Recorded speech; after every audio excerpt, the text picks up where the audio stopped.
Эхний мэдээ хүргэе.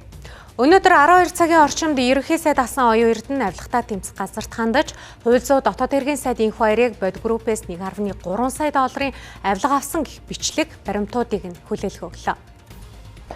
Түүнчлэн бод групп 200 орчим сая долларыг Монголын улс төр болон бизнесийнхэнд авилга болгон тараасан гэлээ. Харин үдээс хойш хууль зүйн дотоод хэргийн сайд энх баяр болон дэд сайд Мөнх Эрдэнэ нар мэдээлэл хийж оюун эрднийг оромцлохгүй гүтгэж байна хэмээн хариу тайлбарыг өгсөн. За аль алинх нь мэдээлэлээс нүүрсний хулгайн буруутыг хин рүүгээ чихэж байгаа бол энэ хулгайг илрүүлсэн гавьяаг нь аль аль нь өмчлөхөөр тэмцэлдэж эхэлжээ. За ерөнхий сайд асан оюун эрдний зүгээс хууль зүйн дотоод хэргийн сайд энх баяр болоод дэд сайд Мөнх Эрдэнэ нарыг авилтад тэмцэх газарт шалгуулах хүсэлт бүхий 894 хуудас баримтыг хүргүүллээ. За эдгээр баримтууд энх баярыг бод группээс 1.3 сая долларын авилга авсан. Бод групп энх баяр Мөнх Эрдэнэ нараар дамжуулан 200 орчим сая долларыг авилга болгон улс төр бизнесийн бүлэглүүдэд тараасан. За түүнчлэн үндэсний аюулгүй байдлын зөвлөлийн нарийн бичгийн дарга Бямжавтай хамтран хуучин нислэг тэргийг шинэ хэмээн хурамч дүгнэлт үлдэж төрд шахсан.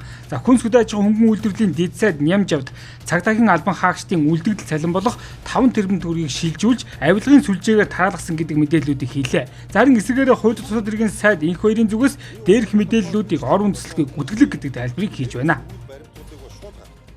За байгаа яг тэгвэл 4 хүн байсан 2 хүн гэрчилж байгаа аль аль гэрчүүдтэй би холбогдсон. За миний хувьд бас одоо гэрчийн мэдүүлэг өгнө.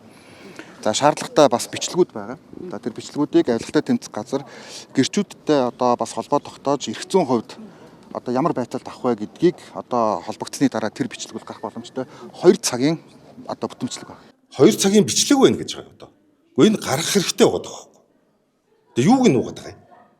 Би бол тодорхой бичлэг одоо хүмүүсийн нэр ус үйл баримтуудыг шууд гаргадаг. Өмнө нь та бүхэн ажигласан бол би бодиттой холбоотой асуудлыг байнга тавьсарсан шүү дээ. Нүүрсний жагсаал дээр хүртэл би энэ асуудлыг л бас одоо шаардж ирсэн. За харамсалтай үндэсний аюулгүй байдлын зөвлөлийн одоо тэр зөвлөмж буюу 0505 зөвлөмжийг ил гаргаагүй. За дээрэс нь тухайн үед яг энэ одоо дансаар 110 сая доллар орсон. За Б энх баяр 500-800 мянгаар бодос мөнгө авсан гэдгийг л үндэ би мдээгүй. Энэ ингээд улс төрийн үйл явдал чинь бас ингээд томилгоо өрнөл гэдэг олон зүйлээр бас тайлагддаг юм байна. Нэг талдаа бас би их талархалтай байгаа. Ягдгүй л өөрөө учиг тайлагдаж байгаа томилгоогоор. Жишээлбэл Мөнх Эрдэнэ гэж залууг тэрүүн дэд дарга дээр томилогдох хүртэл би таньдгүй байсан. Нэг залуучууд явж л байдаг гэсэн тийм ээ одоо энэ тэндгүүгээд. Гэтэл энэ Мөнх Эрдэнэ гэж залуу бол одоо манай зам тээврийн яамны тухайн үеийн гэрээ хийжсэн хүмүүсийг хамгийн их дарамтлж ирсэн.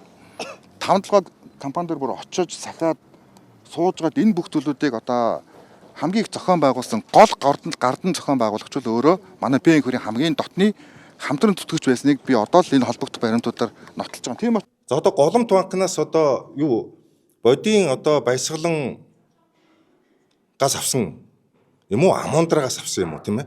Нэг ийм яриад байгаа байхгүй. Энэ хүн өөрөө амондрагтай найз шүү дээ.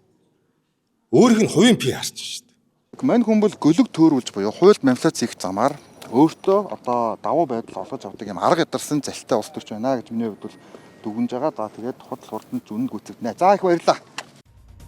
За энх хоёрын хувьд 2023 онд нүүрсний сонсголыг зохион байгуулах үеэр яригдсан ил болгосон бүх мэдээлэл видео бичлэгийг олон нийтэд дахин хүргэнэ гэдэг тайлбарыг өгсөн бол ерөнхий сайд оюун эрдний зүгээс мөн л адил түүний авилгын хэргийг батлах 2 цагийн видео бичлэг байгаа гэдгийг онцоллоо. За энэхүү нүүрсний хулгайг анх сүгсэн ерөнхий сайд оюун эрдэнэ болоод нүүрсний сонсголыг зохион байгуулсан энх хоёр нарын зүгээс бие биенээ нүүрсний хулгайтай холбогдуулан буруутгаж эхлэв байна. За харин авилтад тэмцэх газрын зүгээс дээрх албан тушаалтнуудтай холбоотой баримт материалуудыг 30 хоногийн дотор шалгаж нягтлах шаардлагатай бол дахин 30 хоногоор сонгон шалгах хуулийн хугацаатай юм а.